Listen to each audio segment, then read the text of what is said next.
கிறிஸ்துவுக்குள் பிரியமானவர்களே, இப்பொழுதும் ஒரு வேத வசனத்தை நான் உங்களுக்காக வாசிக்கிறேன். சங்கீதம் 112 அதிகாரத்தினுடைய 1வது வசனம். அல்லேலூயா! கர்த்தருக்கு பயந்து அவருடைய கட்டளைகளில் மிகவும் பிரியமாய் இருக்கிற மனுஷன் பாக்கியவான் என்று சொல்லி நம்ம பார்க்கிறோம்.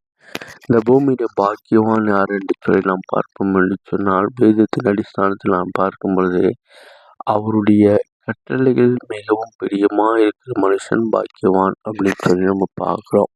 இன்னொரு வசனத்தை வாசிக்கும்போது சங்கீதம் 1வது அதிகாரத்தில் நம்ம வாசிக்கிறோம். கர்த்தருடைய வேதத்தில் பிரியமாக இருந்து இரவும் பகலும் அவருடைய வேதத்தை தியானமாக இருக்கிற மனுஷன் பாக்கியவான் என்று சொல்லி நம்ம பார்க்குறோம். அப்போ இந்த கர்த்தருடைய வேதத்தில் இரவும் பகலும் தியானமாக இருக்கிற மனுஷன் பாக்கியவான் என்று சொன்னால், அந்த பாக்கியவான் இந்த பூமியில எப்படிப்பட்டதான ஆசீர்வாதங்களை சுதந்திரித்துக் கொள்கிறான் என்று சொல்லி நம்ம பார்க்கிறோம். இன்னைக்கு பாக்கியவான் என்று சொல்லப்படும்போது நம்முடைய பார்வையில் உலக பிரபாரமான காரில் அவனுக்கு நல்ல வேலை இருக்கணும், நல்ல ஆஸ்தி ஐஸ்வர்யம் சொத்துக்கள் இருக்கணும், அவனுடைய பேங்க் பேலன்ஸ், இப்படி பல விதமான காரியங்களை குறித்து நாம் பார்ப்பதில்லை.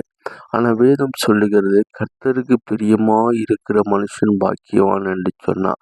அப்போ கர்த்தருக்கு பிரியமாக இருக்கிற ஒரு மனுஷனை கர்த்தர் எவ்விதத்தில் அவருடைய ஆசீர்வதிக்கிறார் அப்படின்னு சொல்லி நம்ம பார்க்கும்போது, அவருடைய சந்ததி இந்த பூமியில எப்பொழுதும் ஆசீர்வதிக்கப்பட்டதாக இருக்கும். தலைமுறை தலைமுறையாக கர்த்தருடைய ஆசீர்வாதம் அவங்களுக்கு என்ன செய்யுமா தங்கி இருக்கும் அப்படின்னு சொல்லி நம்ம பார்க்க முடியும். ஐஸ்வர்யமும் ஆஸ்தியும் என்ன செய்யாது, அவங்களுக்கு ஒரு நாளும் குறைவு இருக்காது. அன்றன்றுள்ள காரியங்களை அவருடைய தேவை எல்லாவற்றையும் ஆண்டவர் நினைச்சார்.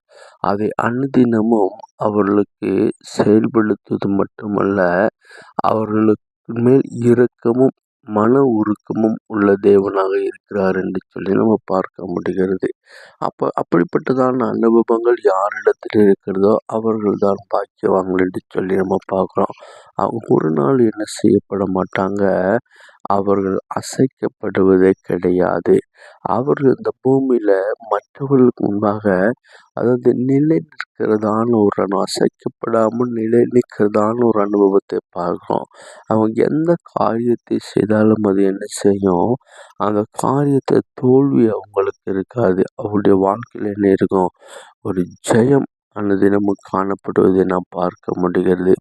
கிறிஸ்துவுக்குள் ஒரு மனுஷன் ஜெயம் எடுக்கிறார்கள் என்று சொன்னால், கிறிஸ்துவுக்காக தன்னை அர்ப்பணிக்கிறார்கள் என்று சொன்னால், கிறிஸ்துவினால் கொடுக்கப்படுகிற ஆசீர்வாதம் அவருடைய வாழ்க்கையிலே நிலையாக இருக்கும் என்று சொன்னால், இந்த பூமியிலே அவர்கள்தான் பாக்கியவான்கள் என்று சொல்லி நாம் பார்க்க முடியும். ஏன்னா அவர்களுக்காக நித்திய ஜீவன் வைக்கப்பட்டிருக்கிறது. இந்த பூமியில நாம் நினைக்கிறவர்கள் அல்ல பாக்கியவான்கள், தெய்வனால் நினைக்கப்படுகிற மனிதர்களால் பாக்கியவான்கள் என்று சொல்லி நம்ம பார்க்கிறோம். அப்ப தெய்வனால் நினைக்கப்படுகிற பிள்ளைகளாய், தேவனுக்கு பிரியமான பிள்ளைகளாய், அவருடைய கட்டளைகளை கை கொள்ளுகிற பிள்ளைகளாய் மாறுவோம். இந்த பூமியில நாம் ஐஸ்வர்யமும் சம்பத்தும் நமக்குண்டான காரியங்கள் எல்லாவற்றையும் கர்த்தர் வாக்கியம் பண்ணுகிற ஒரு பாக்கியவானாய் மாறுவோம். கர்த்தர் நிச்சயமாய் நம்மை ஆசீர்வதிப்பாராக. ஒரு நிமிஷம் செவிப்போம். மகா பரிசுத்தமும் நீதியும் நிறைந்ததான எங்கள் அன்பின் நல்ல பிதாவே, அப்பா, அந்த பூமியில ஆண்டவரை நாங்கள் பார்க்கும் பொழுது பாக்கியவான் என்று சொல்லி யார் என்று சொல்லி நாங்கள் பார்க்கிறோம். ஆனால் அதே நேரத்தில் ஆண்டவரை உடைய வேதத்தில் பிரியமாக இருக்கிற கட்டளையில் பிரியமாக இருக்கிற மனுஷன்தான் பாக்கியவான். வேதத்தை தியானிக்கிற மனுஷன்தான் பாக்கியவான். அவனுக்கு இந்த பூமியில் எப்படிப்பட்டதான ஆசீர்வாதங்கள் இருக்கும் என்று சொல்லி நாங்கள் பார்த்தோம் ஆண்டவரே. அப்போ அந்த ஆசீர்வாதமே இந்த வார்த்தைகளை கேட்கிற உடைய பிள்ளைகள் சுதந்திரித்துக் கொள்ள என் ஆண்டவர் நீங்கள் உதவி செய்யும்படியாக செபிக்கிறோம் ஆண்டவரே. இந்த நாளில் உடைய பிள்ளைகளுடைய யாத்திரைகள், வேலைக்கு போகிற இடங்கள் எல்லாவற்றிலும் உடைய பாதுகாவல் இருக்கட்டும். பலவீனப்பட்ட பிள்ளைகள் இருந்தால் அந்த பொருளை பலப்படுத்துங்க, சுகபல ஆரோக்கியத்தை கொடுங்க. இந்த நாளுக்குண்டான தேவை எல்லாவற்றையும் சந்தித்து கொடுங்க.